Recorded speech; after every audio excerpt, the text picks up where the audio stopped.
Hi, and welcome to Quest Podcast, a radio show that will help you not only claim your awareness around the concept of power, body, beauty, voice, and the arts of your life, but truly embody it. I'm your host, Estelle Thompson. You are here to widen your lens on the unfiltered and uncurated conversation we have in my Quest membership program. And best yet, you'll get real life, tangible tools to stay real and true to you. Each season, we will interview incredible, knowledgeable guests, and you'll educate and uplift as we strive to live whole and not perfect. Welcome. Hi, Quest. Welcome to the show. Today, we explore and dive deep in the magic. Yes, I said the magic of grief. And truly, it's a constant line here at Quest Podcast to talk about grief because I believe grief work really is soul work. My guest today educates us on how building a relationship with grief can truly empower your relationship with yourself and your life. I wanted this episode to be a flashlight into the holistic and soulful world of women's bodies in relation to processing grief. How can we embrace death with our whole hearts and stay present in our bodies through grief? How can we heal and unite with the softness of our bodies that hold our traumas, grief stories, and hurts? How can we carry what we have in our hearts with grace and ease? Today, talking to us from the land down under, my friend and yoga teacher, Sheila Ferguson, has been weaving her way through Australia's yoga community for the past decade since leaving her home in Halifax. With her teachings rooted in Anusara lineage, she teaches a strong focus on alignment and expansion. Her classes are powerful yet accessible, and one I really, really, really want to attend one day. Sheila's teachings are inspired from the great outdoors, her relationships, grief, and most recently, motherhood. She lives and teaches from a place of compassion, and it is her greatest hope that her offerings highlight the divine in all bodies, experiences, and challenges that life has to offer. And on a personal note, I met Sheila first at the Kabe Hall where she was visiting her family, and a mutual friend of ours dragged her to my classes. And it was love at first breath. And Sheila feels like a yoga sister, kindred soul to me always. Hi. Hi, beautiful. So happy to be talking with you today. It's been a while. Been a while, I know. And it is night for you, it is morning for me, but we're just going to rock and roll this. The first question I always ask my guest is, because at Quest we are striving to live aware, bold, and whole. I'm asking you, what makes you feel alive today? Being outside. I'm outside right now, actually. But today, yeah, I've been a little bit unwell the past couple of days. So getting out, I actually did some sun soaking today, went for a walk in the noontime sun, which is a bit of a no-no over here, but yeah, just got nice and warm and sweaty. And now it's really cool and breezy out, which is nice. Oh my goodness. And I know I've read your bio and everything, but I would love, before we dive in our subject, tell us about yourself. Tell us how you ended up in Australia so far. And at Quest, we call it like my she story, like who you are professionally, personally, and just with the subject, with your grief story as well, and anything you'd like to share in relation to our grief subject today. We'd Okay. love to hear it. We want to get to know you. Okay. Well, yeah, I've been in Australia for 12 years. I can't even remember the date that I landed here. It was September something. So I've just had like my anniversary has just gone by. And I came here in a different relationship than the one that I'm in now. And it's been a wild ride. When I came here, I didn't really know what I was going to do for work. And like, I guess I came with the intention to stay. There was something that had struck me even before I left Halifax. I was only dabbling in yoga then, like just going to like the good life. But there was something, I had been a bartender in Halifax and I was pretty like party, fast paced living. And I just kind of felt like that wasn't the natural me, not surprisingly. And yeah, I was kind of struck by yoga a little bit, but got into it some more when I moved here, actually with my ex's mom. And then Lululemon was actually coming to Australia. And they were opening a store in Brisbane where I live. And I was like, I'm going to work there. I want to have like my own friends. I want to, kind of get into this yoga life a little bit more. And I got a job when they opened the store here. And I started like just as a casual for a couple of months, but really quickly was promoted into a store management role. And I worked with Lululemon for like 6 years here and like opened stores all over the state that I live in. And in working for Lululemon, as I'm sure you know, they always go around, they get out in the community and they're going to everyone's classes. And so I was like on the hunt for my person, like for my mentor, for my teacher. And I found her. I think you're maybe familiar with her, Julie Smearden, who owns Shri Yoga here in Brisbane. And yeah, as soon as I met Julie, she's American and she had just moved here as well. And she was wanting to create community. And yeah, once I started practicing with her, I kind of never looked back. And it's funny, like I started doing my yoga teacher training, like really without that much long-term devoted yoga practice, because Julie was really wanting to grow the Anusara community here in Australia. And so she offered a training and I started to do it. And it was over the course of a year. And towards the end of the year in October, so this was 8 years ago now. So in October, my father died suddenly. And I can get into that a little bit more later, perhaps. But so I had to leave here and come back to Halifax and kind of enter that twilight zone of what was going on there when I was so removed from it here. And then when I came back, so I was at home for about a month, but I had a job here, I had a partner here, I had, like a life here. So I came back to Brisbane, and shortly after I came back, my relationship ended. And I was trying to complete my teacher training. And yeah, I don't know, yoga became like, it just became completely different for me. Obviously, it was a really kind of tumultuous time in my life. And for years to come, really. And yoga and Shri, the studio of Shri and Julie and that community that we had, kind of became like my saving grace, even though, if I'm honest, I didn't really practice that much for quite some time. I really struggled to do asana and I really struggled to show up for a little while.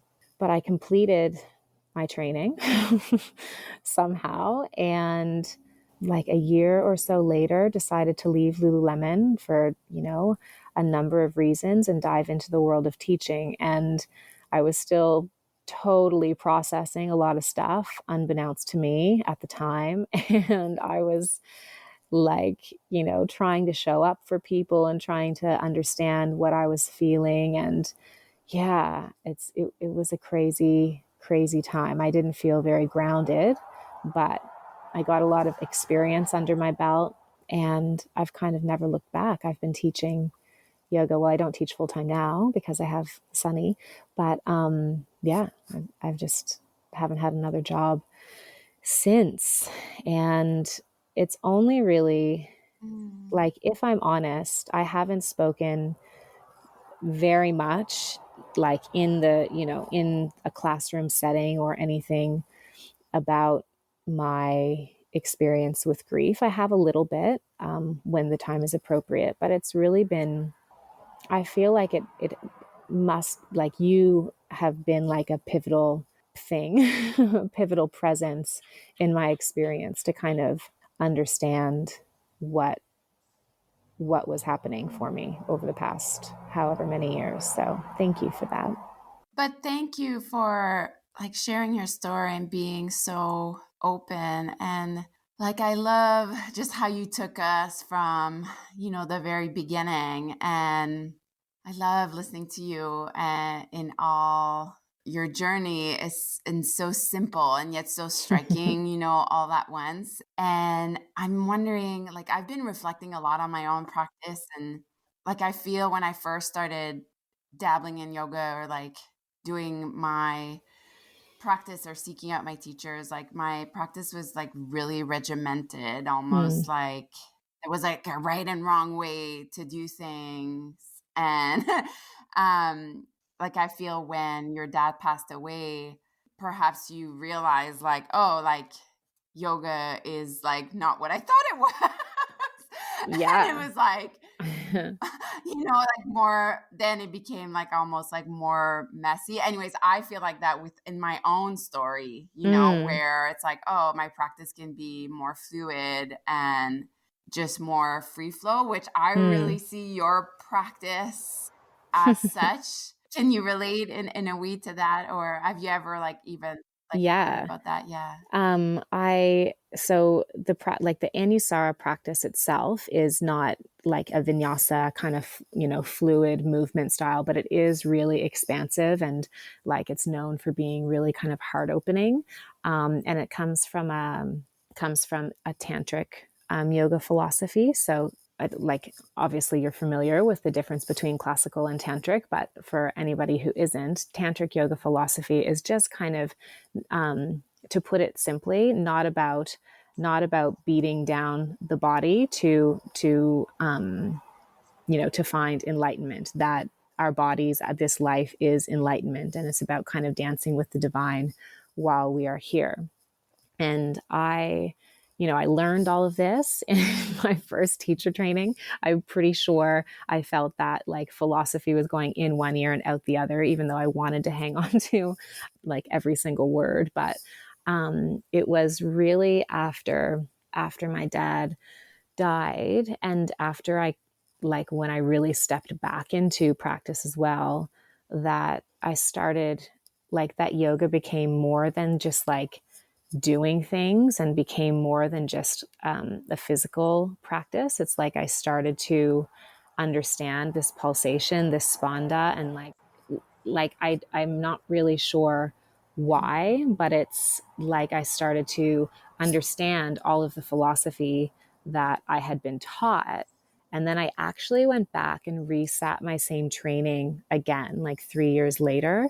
And when we were going through the philosophy, I was like, oh my God, like Wow. I know this. And I didn't think that I had absorbed it or that I, remembered it, but I was like, I like know this in my cells. This is what I've been experiencing with my father's death and the years to follow. I was experiencing a lot of like full on anxiety, and like with really physical symptoms. And I was, yeah, not very grounded. And I was like, I did seek out healing and help and support. And I had one healer in particular who Lululemon actually at the time like gifted me sessions with her.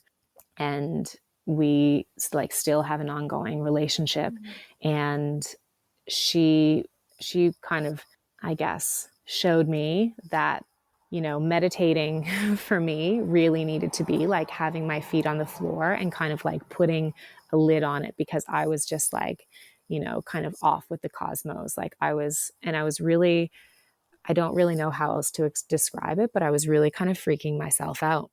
I was like having all kinds of, it was almost like when my father died, that for the first time I kind of started to experience that the people who are gone and the things that are finished are not separate from what is here. And so that kind of like what is still here physically. And so in regards to like an asana practice, like the breath and the pulsation started to kind of like really come alive instead of just, cutting shapes. So beautiful, Sheila. And there's a couple things that you said I want to go back on. Yeah. This is one of my, I love to say, and perhaps you've heard me say this before, but like just how I think I never gave up on yoga, because the asana practice is really ever evolving for me, and the study, like, the philosophy too. It's like sometimes I've read something like a sutra or something, and like I reread it, years after, and I'm like, oh my God, like I get it, but I like, it's like I get it differently, like it lands deeper in me, like in ways that like I've had more experience of, like, or like I've matured or something, and then it's like, oh my God, like I really get it. And I find like if I if I look back at 15 years ago, I would have been like, oh yeah, like I get everything, Yes, totally. I oh know it yeah, all. like I get everything. And I love that you've sat your training again, Mm, like such a statement of what, like we could literally do yoga training, the same yoga trainings like every 3 years and totally. get something out of it. Do you think so?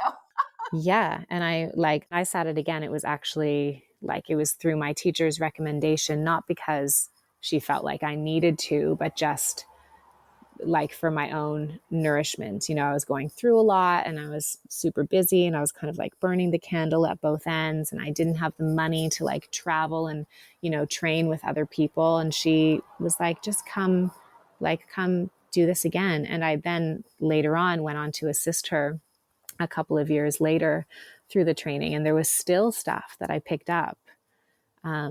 Yeah, because, I, Julie always says, like, you're the only one who's going to get sick of your own voice. Like, when we teach, we can say like the same cues for whatever, like warrior two, like over and over again. But like, not everybody hears it every single time we say it. And sometimes you'll say something and it just clicks for people. And it's the same with us, because teachers are maybe not the best students, but we should be the best students.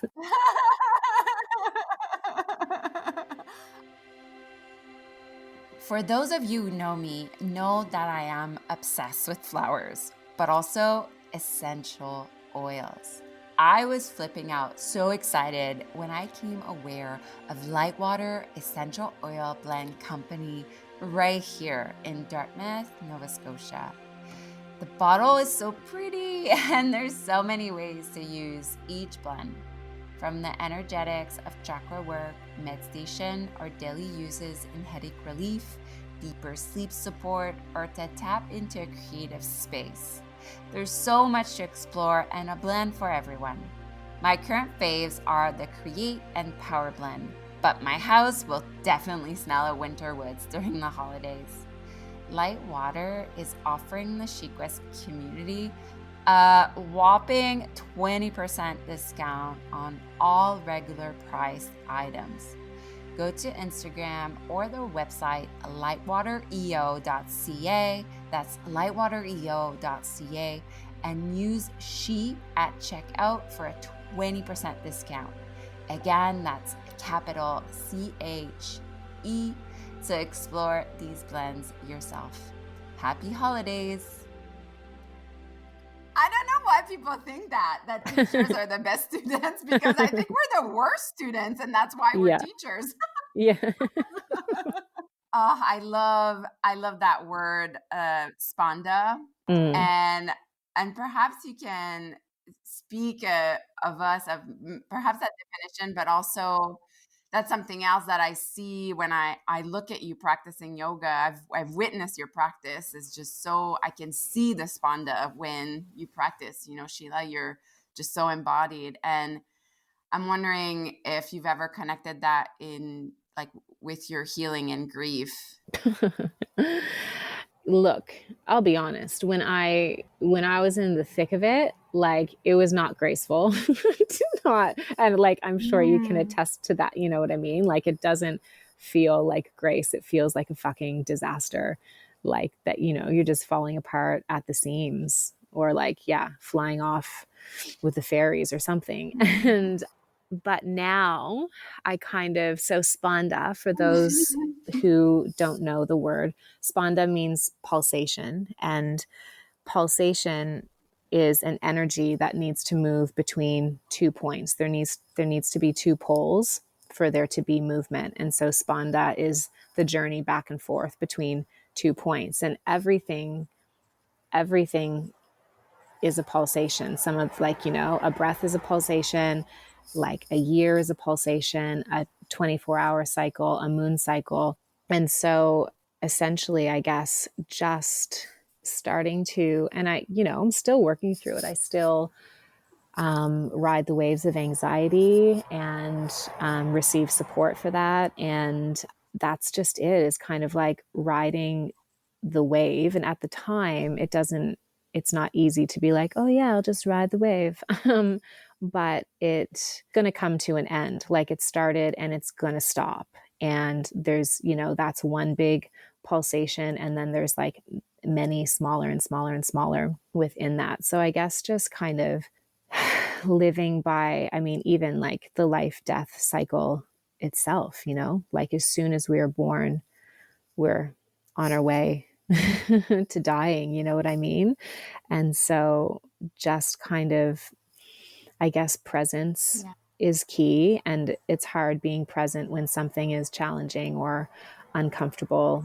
It's all a part of our cycle, and it's all a part of our life. Something that I've realized or come to understand is if you steer away from being present in the uncomfortable, then you're not really deepening your capacity for being present in the wonderful. So like essentially, it's like, the more you let yourself actually feel things that need to be felt when they're horrible, then the more you kind of like are entitled to this kind of euphoria that I see in you. You you are just literally like the brightest. So many people would meet you, and then to understand or to come to find out what you've been through, they'd be like, how can she be like that? Literally, you're visually so light and energetically so light. But I'm sure you were beautiful 20 years ago as well. But you've earned it. You've earned your right to shine the way that you do.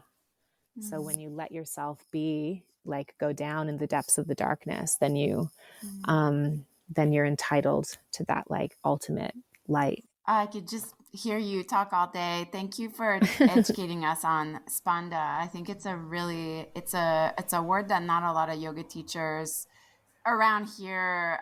Anyways, I've done class on Spanda before. I think when we expand on that word, movement makes so much more sense in a way. Like, Mm, and you can. I love how do you just say like everything around us, just kind of like prana.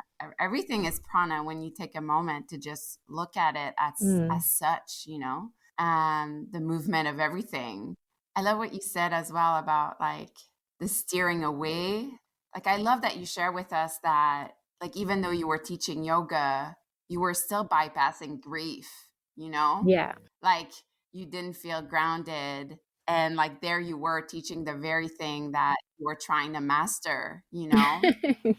And like thank you so much for sharing that because like true though because I feel like so many yoga teachers bypass grief whether it be in their own practice or in in teaching like others. Mm. And even though we don't talk about it in the class, like I feel it doesn't need to be like overtly like Mm-hmm. shared. Yeah. Like as long as there's an understanding like within, I think it exudes that. Do you know what I mean? Yeah, totally. So I'm facilitating a teacher training now, and we're kind of coming towards the end of it. And the other weekend, I was talking about you because I remember, I referred, like I sent one of my students your details and stuff just to have a look at SheQuest. And, she's got her own loss that she's dealing with. So I was talking about you because we were talking about theming and inspiration and whatnot in the last weekend that we were together. And I was saying how, you teach what is real for you. That doesn't mean that you have to like pour your like life's experiences out onto a plate and tell everybody every detail. Like for some people that works. Like for this has become your thing. You've also got like psychology behind you, and you know you've done a lot of work in the grief realm. And like I don't share publicly what's I don't really feel like it's only my story to share, and so I don't share publicly what happened with my father, but I still like it's still a part of me. And so the knowledge that like, not everyone has to have lost someone tragically to experience grief. Like you talk about it all the time, that you don't get the life you signed up for, you don't get the job that you wanted, you don't get the house, like there's all kinds of things that we lose or that we miss out on, that we have to go through the process of letting go. It doesn't always have to be a tragedy, right? And I just think that as like being real but speaking it through your language, for some people that's more kind of esoteric and philosophical, and for some people that's more like dinner table talk and kind of everyday language. Celebrate your innate talents and radiance with gifts for the creative soul. By me, your muse fairy, Estelle. Visually magic paper products that are proudly painted in coastal Cow Bay, Nova Scotia, and printed locally here in Halifax. This year, I made my third large wall calendar. It is published independently. Each month is bursting with flowers and butterflies to add a spark of magic to your life. And guess what? The SheQuest Planner is back in full force, helping you plan, journal, exercise your creativity. This book is filled with your favorite sheet art and words. I swear, this planner is everything to help you live aware, bold, and whole. Both the Magic Garden Calendar and the SheQuest Planner are seasonal products. And once they are gone, they are gone. Order today at www.estellethompson.com/paper/shop, or simply copy paste the link from your show notes. Happy holidays. I feel too like it's taken me so long to even put words, to it. Like I don't think in the midst of the shock or in the midst, like you can even put words No. to it. And even, if I look back, like, no, exactly. And then if I look back, even when I practice and years ago, like I was still exposed to the willingness of experiencing the present moment, even if I was bypassing, Mm. things, I think that willingness that, and you were too, when you felt like a mess and you still were teaching yoga. Like, I think there's still that willingness there. And that's this little like entrance that can only get bigger and big and wider to like having these, the glimpse of true bliss, Yeah. I love talking with you so much, Ma. What does the term grief, when I say grief, like what does it mean for you? I think it's just a journey, or yeah, a journey that's going to stay with you depending on the depth of the loss that you've experienced.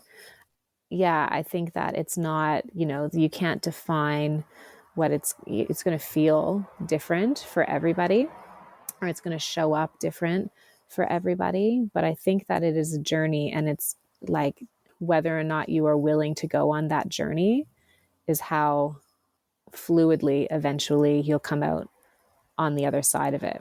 But I don't think that it ever leaves. Sometimes I get really, because I'm not super emotional when I talk about my father, and it's weird. I hadn't lived in Halifax for so long. I didn't see him every day, like he wasn't like, we had a great relationship, don't get me wrong, but I live on the other side of the world. So it's not the same as it was for my brother or for my mother, or for those people who, like, I'm removed from it. Like, he's gone, but I'm not reminded of that every day because I already was away from him.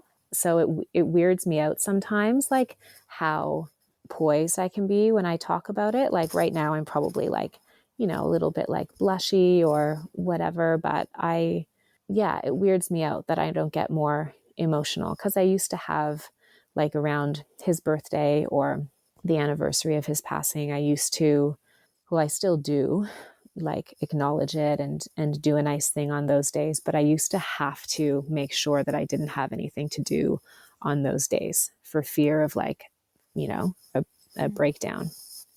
And I wanted to be able to, I wanted to, for that to be able to happen.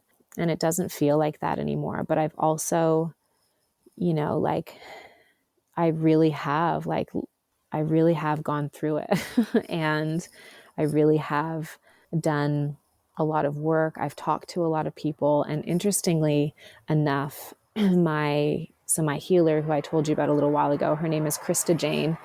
And she said to me once, kind of early on, like, maybe you just have, like, some people have a more comfortable relationship with death, like whether you knew that or not, than others. And that's not something, of course, that I knew of myself before all of this. But like, I think a lot of people can relate to that. Like, it's almost like it's so much emotion that, like, in my personal experience, like, sometimes speaking or something, I feel almost like I'm an actor or something when I yeah. speak, like, about, like, Tommy or about what I've been through. Like, Mm-hmm. it's so weird. I'm like, shouldn't I, like, not as much anymore, but, like, it means something to me when you said that. Like, it freaks me out. Maybe you should feel more, and at the same time, like, we all, I don't know. It's like there's something there so human. I mean, life goes on, and it feels insensitive coming out of my mouth for me to say that about, but, like, my life is going on, like, whether I want it to or not, it is. And so I can either let it, or I can be held back, And I just think that, so my father, his death was deemed a suicide, which, like, I don't want to go into the details of anything, but it was all very kind of surprising and a little bit mysterious. And so that added, this kind of extra, like, what the fuck? Like, this massive extra, what the fuck? The whole idea of, like, mental health, even though I had no idea if my father was experiencing mental health problems. Like, it's not something that any of us had any idea about. But now the whole idea of mental health is so sensitive to me. And in times when I felt like, I don't want to say in times when I felt suicidal, but in times when I felt like I can't do this, it's like, but you have to, like, it's not your choice to make. You have to, you're here and this is it. So you got to do it. Have you heard of the term ambiguous grief? No. Because you've mentioned, your dad's death was kind of mysterious. Hmm.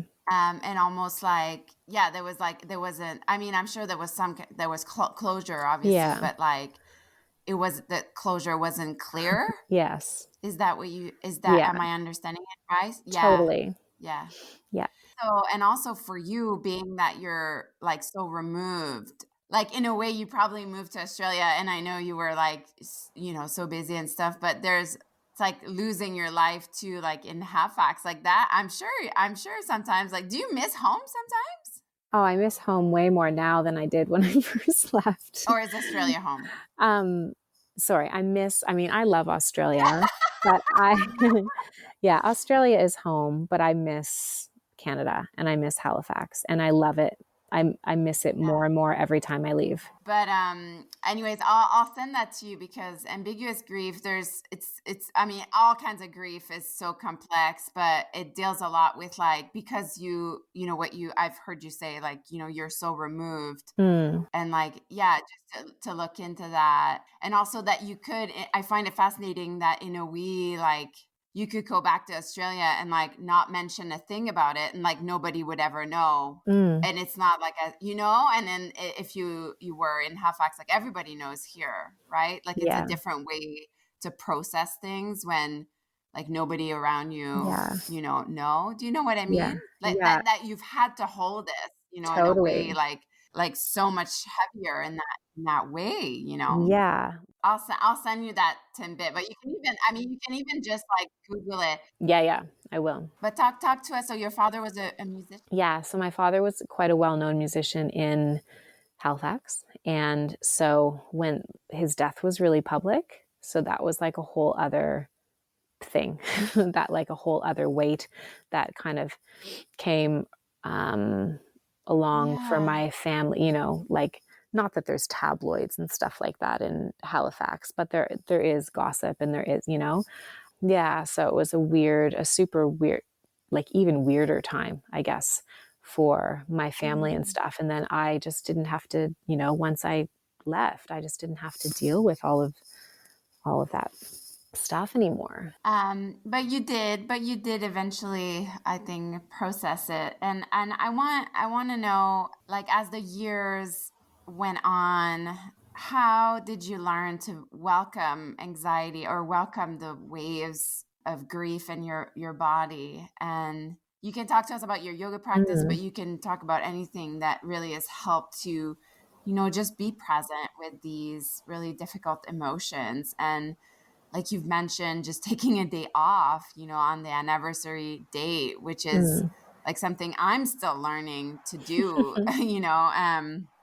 like things like that. Like, how can we be present with grief in our bodies, you think? The thing was, I had never experienced anxiety before. So when I started it was really like it was physically uncomfortable, like it felt really weird, kind of like jittery and, those kind of fast paced, like overstimulated thoughts and kind of energies in your body. Yeah, I didn't like it.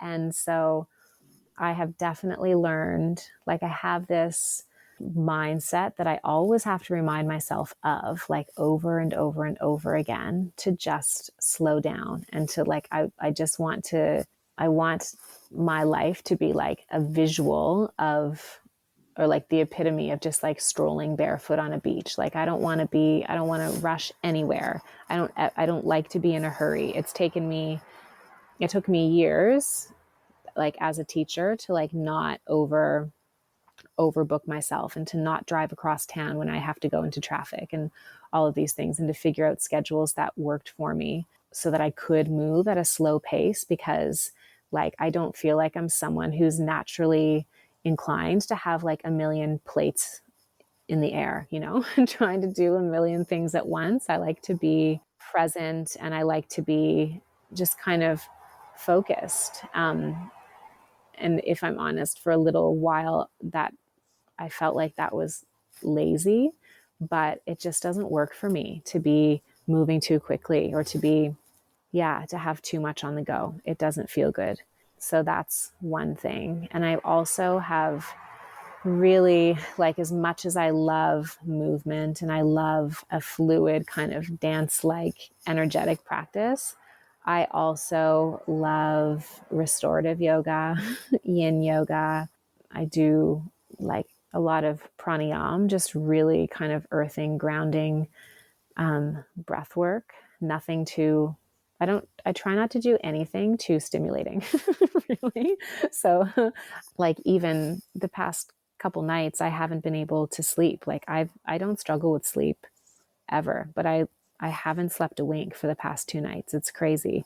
And I was laying down with Sunny this afternoon trying to have a nap, and I still couldn't have a nap. And I just realized how fast my breath was. Like, I was like, it felt like I wasn't I wasn't stressed out. Like, I wasn't thinking that I was stressed out, but my breath seemed like I was on the verge of like a panic attack. And I have come to understand now that anxiety attacks, they can sneak up on you over like the course of an hour or over the course of a day or a couple of days. And an anxiety attack is the product of your breath slowly but surely picking up pace until essentially, there's like hands clutching your throat, you're hyperventilating, your breath is trying to tell you, like, pay attention, your body's trying to tell you, pay attention to me, and you haven't been paying attention to it. So then it, gets to this extreme point. And so today when I was laying with Sunny, I just noticed that. And so I started doing this breath work, just really long breath, like taking time breathing in, taking the time breathing out. And I did drift off, actually. It was only for a few minutes, but it felt like it was the first time that I had slept in days. So then just trying to be outside, trying to be in the ocean, be barefoot, watch the sunrise and the sunset. Yeah. Yeah. They're my two favorite times of day when the sky is changing. They're yours as well. I know. I see you. Yes. Mhm.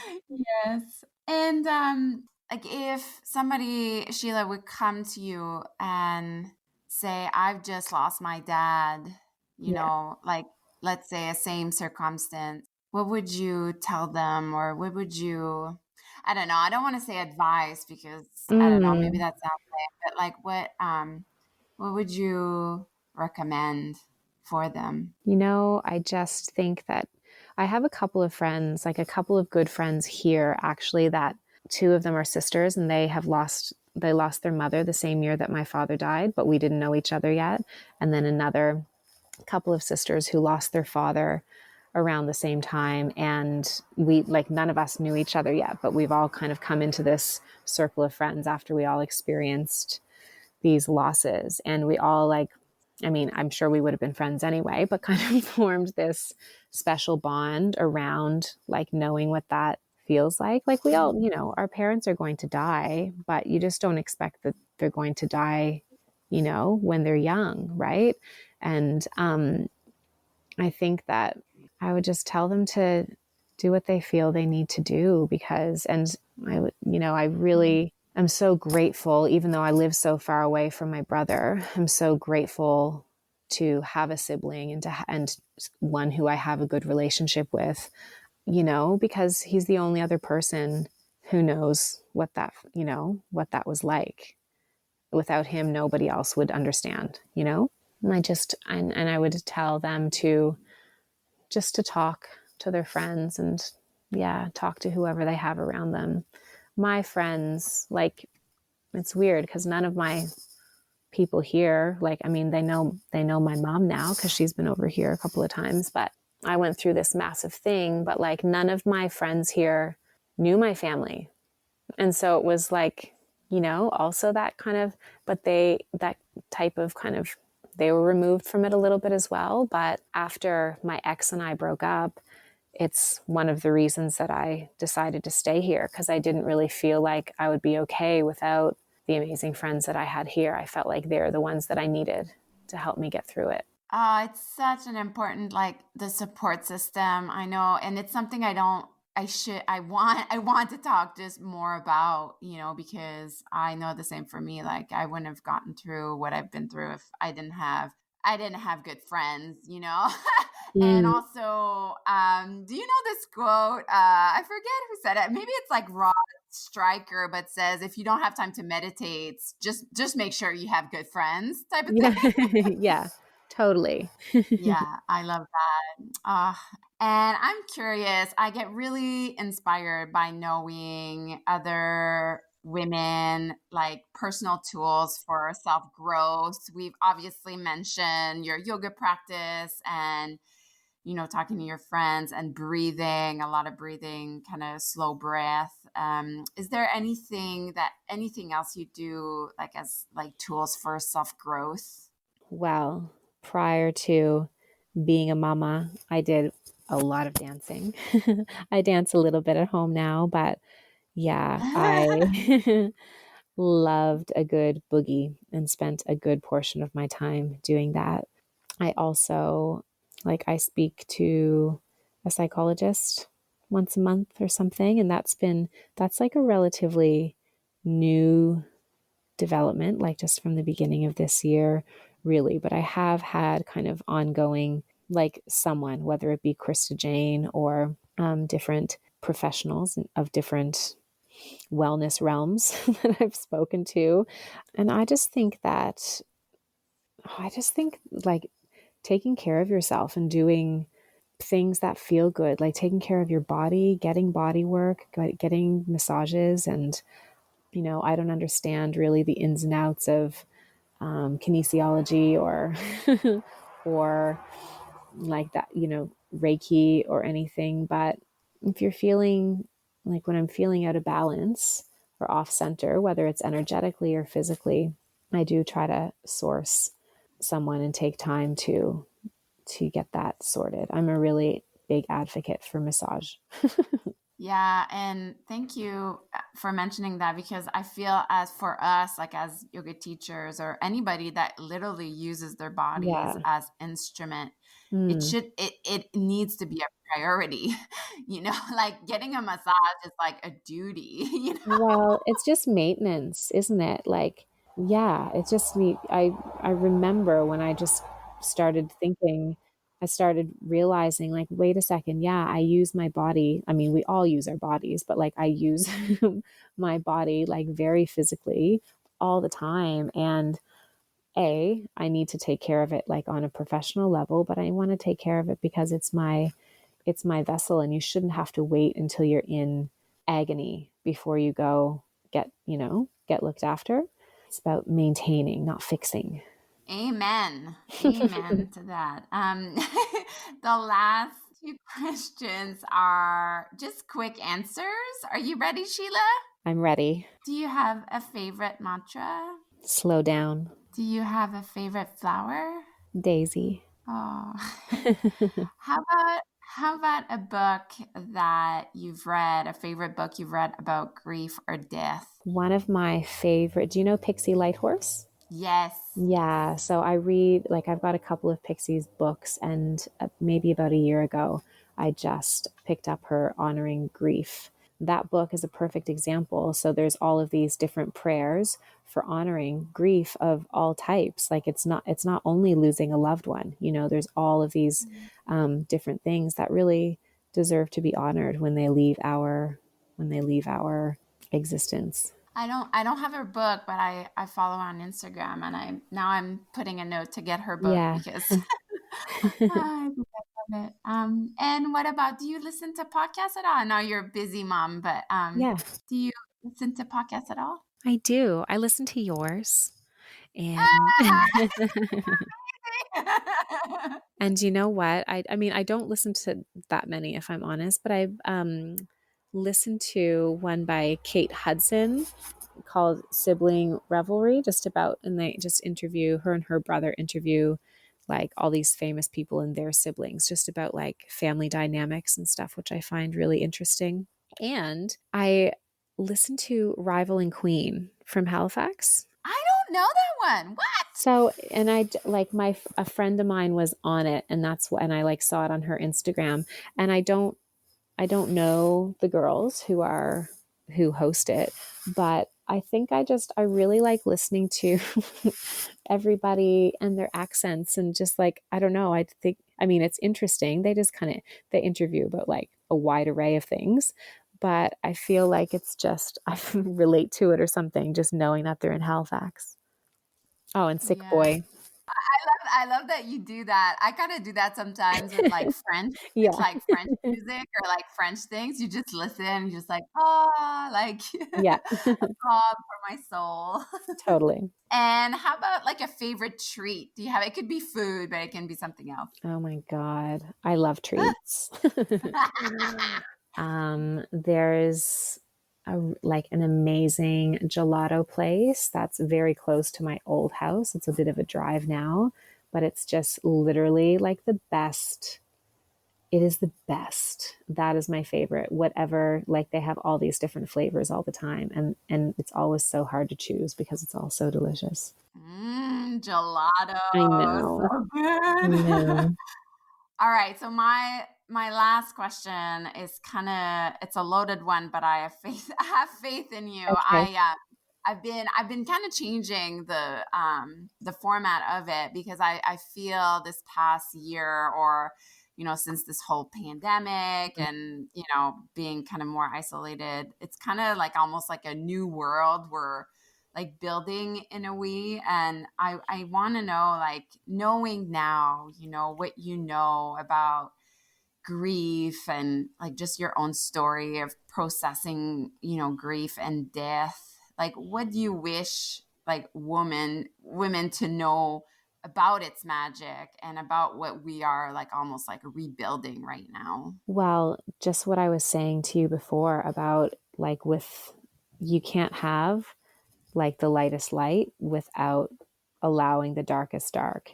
Mm, It's not that you only deserve to be you only deserve the good if bad things have happened to you. But like when tough things happen, if you bypass them, then you're never gonna go to the other end of the spectrum of that like extreme euphoria. And so, I mean, if we're looking at the state of the world right now, we have to be optimistic, don't we?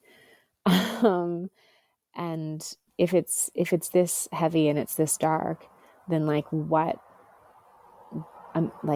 beauty is on the other end of that spectrum, you know? mm, And even like if you look at the the isolation and all of this stuff that happened, and I know it was different for everybody, and like a lot of people have experienced a lot of hardships and whatnot in that, but this coming together and like reconnecting a family and this simplifying and slowing down and moving away from the fast paced work life that everybody is driven by all of the time was very easily seen, like very quickly, when we all had to start staying home. I mean, it was frustrating, I'm sure, for a lot of people being at home, but it's also like my partner was at home for 2.5 months. He wasn't working. And like, he's got a little 2-year-old boy that he's usually gone from 9 hours a day. How beautiful. mm. Well, hopefully we'll never have another lockdown. Like, um, it's unlikely that that's going to happen again, that type of time. I believe that too. I love, yeah, the closeness and the Yeah. simplicity. I want to thank you for your time, and I know you don't share this often, and you're such a gift, and your story is such a gift. And already, I when I was listening to you, I know I find myself in your story, and I think so many women will find themselves in your story. And so I want to just thank you for the privilege to hear it out, and your presence, and you're so knowledgeable, and I'm just so proud to call you my friend. Oh. I really am. And I want to know how can we support you, and where can we find you?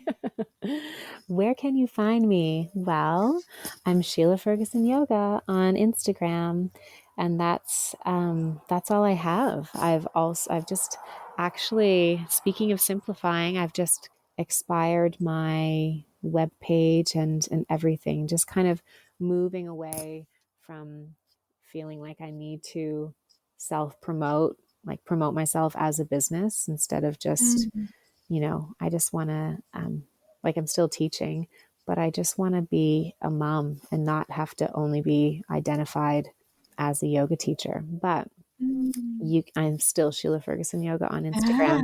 And if you're ever in Brisbane, hit me up and I'll tell you where you can physically find me. You got it. You got it. And I'll be back. Yeah. Again, thank you so much. And we'll see you soon, Sheila. Okay? Yeah, Bye. beautiful. Bye.